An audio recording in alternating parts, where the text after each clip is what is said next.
The next couple videos we're talking about shin splints. This week we're talking about how to differentiate between shin splints and a stress fracture. But first, our disclaimer.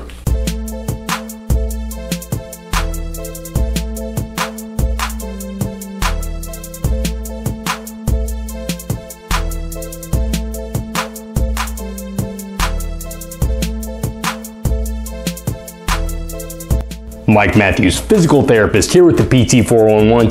Thanks so much for joining me. If you already haven't done so, make sure you follow, like, subscribe, Facebook, YouTube, Instagram, TikTok, and Twitter. Also, make sure you check out thept411.com. So like I said, this week we're talking about how we can differentiate between shin splints and an actual stress fracture on that shin, on that tibia. The problem is shin splints can be pretty debilitating on their own, so sometimes it kind of transitions from that into a stress fracture. So there's a little line in there where we try to figure out what's going on. If we cross that line and we actually have a stress fracture in there, first thing we gotta do is we actually have to get it to rest, which is very much the opposite from what we have to do if we have shin splints, which we'll get into our next video, so make sure you stay tuned for that one. But again, for this video, let's take a look at how we can differentiate these two things.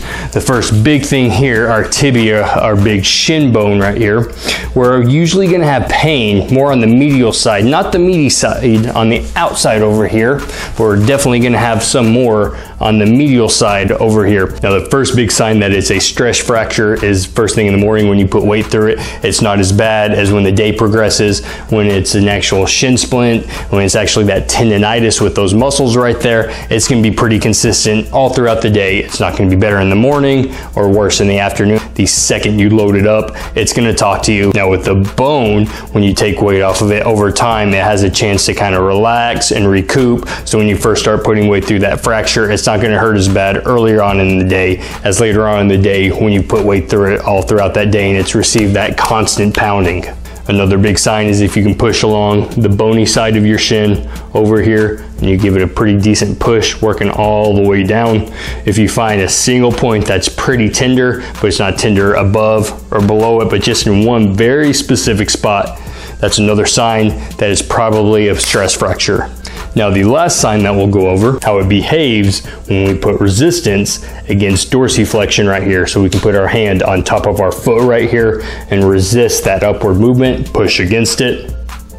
And as we provide more and more pressure against it, put more resistance against it, if it starts hurting worse and worse right there, that's the sign of tendonitis, not a sign coming from the bone. So then we have our shin splints there.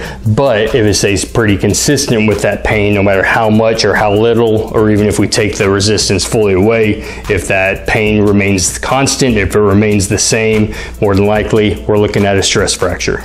So let's say we've looked at this and we've determined, yeah, more than likely we have a stress fracture here. First thing we've got to do, really limit the weight bearing that you're putting on this. You're still gonna have to get around, you're still gonna have to move around, but definitely stay away from walking for exercise. Just do just the bare minimum walking for mobility at the time. Definitely no sports, no athletics, no running, no nothing like that. You got to go see your physician, go see if you can get some x-rays to see if we can get this rolled out, because there's still a chance that we might not have that and we're barking up the wrong tree, which is a good thing in that case, which means recovery is usually going to be a lot quicker if it's not. But we got to be careful. We got to make sure that's not what it is, because if that is what it is, if we do have that stress fracture and we just keep working on it and we keep pounding it away, it can get worse. Now, next video, we're going to be looking closer at actual shin splints. We're going to talk about what it actually is and how we can treat it. So make sure you stay tuned for that one. Again, I'm Dr. Mike Matthews with the PT 411. Thanks for joining me.